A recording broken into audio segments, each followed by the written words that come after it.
आने वाले मुहर्रम के ताल्लुक़ से कलेक्टर साहब ने मीटिंग रखी थी। उसमें हम लोग यहाँ पर शरीक हुए। दरगाह से खुद्दाम हज़रात, अंदर कोट से अंदर कोटियान के जो पंचायत के रहनुमा हैं वो, और तारागढ़ से लोग आए थे। तो हमने मुहर्रम के जो प्रोग्राम हमारे होते हैं 20 अगस्त से लेकर के और 10 दिन के जो मुहर्रम के प्रोग्राम होते हैं वो सारे हमने प्रशासन के सामने रख दिए हैं।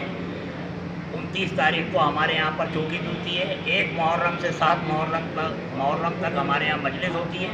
8 मुहर्रम से 10 मुहर्रम तक 3 दिन तक हमारे यहाँ पर ताज़िये की सवारी होती है।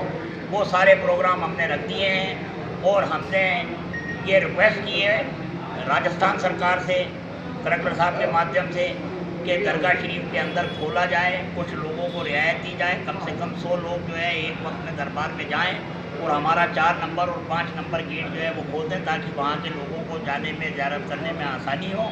और जितने प्रोग्राम हमारे एक जगह बैठ कर के होते हैं उसमें लोगों की तादाद जो है सोशल डिस्टेंस को मेनटेन रखते हुए जितने लोग उसमें आ सकते हैं उतने लोगों को परमिट किया जाए।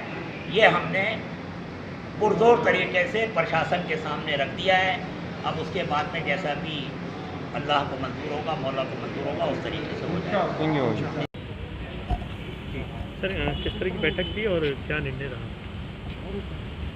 देखिए, मुहर्रम से संबंधित जो भी बॉडीज़ थी उन सभी को बुला करके आज कलेक्टर साहब के द्वारा एक मीटिंग ली गई है, जिसमें कि बहुत सारे बिंदुओं पर चर्चा हुई है। कई ऐसी चीज़ें हैं जो कि उन्हें स्पष्ट की गई हैं, जिसमें कि उन्हें बताया गया है कि अभी इस माह के अंत तक कोई भी धार्मिक प्रतिष्ठान खुले हुए नहीं है और सभी तरह के धार्मिक आयोजनों पर रोक लगी हुई है।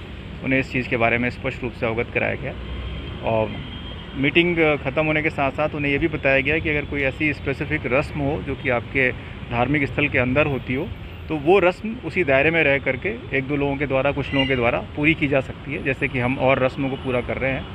लेकिन किसी तरह का आयोजन नहीं किया जा सकता है। इस बात को उन्हें बार बार और बहुत स्पष्ट रूप से बता दिया गया। जो भी सरकार की गाइडलाइंस हैं वो लगभग सभी को स्पष्ट हैं, क्योंकि लगातार पिछले कुछ महीनों से हम इन गाइडलाइंस को बार बार सभी आयोजनों के ऊपर बताते रहे हैं। तो वो आज फिर से उन्हें स्पष्ट कर दिया गया है। उन्हें बताया गया कि अपने साथियों को भी बताएं, ताकि किसी को कोई कन्फ्यूज़न नहीं रहे कि कोई ऐसा प्रोसेशन निकालने की कोई डिमांड या अन्य ऐसी कोई बात नहीं करे कोई, क्योंकि बहुत ही स्पष्ट है कि धार्मिक आयोजन, किसी भी तरह का आयोजन हो, वो अभी 31 तारीख इस महीने के अंत तक नहीं किया जा सकता। तो सर, ये स्पष्ट है ना कि जो प्रशासन की तरफ से जो हथियार हाई डोज के लिए दिए जाते हैं वो नहीं मिलेंगे? इस बार हाई डोज का आयोजन नहीं हो सकता है, मैं बहुत स्पष्ट कर देना चाहता हूँ, क्योंकि वो भी एक आयोजन है और ऐसा कोई भी आयोजन जो है इस कोरोना के समय और इस जब तक कि हमारे सामने धार्मिक स्थलों को बंद रखने के निर्देश हैं तब तक ऐसा कोई आयोजन कहीं पर भी किसी सार्वजनिक स्थान पर नहीं किया जा सकता। ऐसी भी बात आ रही कि उच्चाधिकारी या CM या मंत्री से को लिखवा के लिए आता है तो फिर ऐसा आयोजन होगा, जैसे बताया जा रहा है कि ऊपर तारागढ़ पर हो रहा है। देखिए, तारागढ़ में कोई कार्यक्रम नहीं हो रहा है। ज़िले में जो भी धार्मिक स्थल हैं, चाहे वो किसी भी धर्म से जुड़े हुए हों, सभी के लिए नियम समान है। जो कि आप कह रहे हैं कि कहीं से कोई लिखा करके ले आता है, देखिए मैं बहुत स्पष्ट कर देना चाहता हूँ, सरकार ने अपनी गाइडलाइंस पहले ही जारी की हुई हैं। अगर सरकार अपनी गाइडलाइंस में कोई परिवर्तन करती है और कोई नए गाइडलाइन जारी करती है तो भले ही उन नए गाइडलाइन के हिसाब से कोई कार्यक्रम हो जाए, अन्यथा ऐसा कहीं से कोई लिखा करके लाने वाली कोई परंपरा नहीं है। अभी तक हमें ऐसी कोई भी निर्देश अलग से प्राप्त नहीं हुए हैं किसी भी क्षेत्र के लिए या किसी भी पर्टिकुलर धर्मस्थल के लिए। तो मैं नहीं समझता कि ऐसा कुछ होने जा रहा है। लेकिन यदि कोई गाइडलाइन में परिवर्तन हो जाए तो मैं नहीं कह सकता।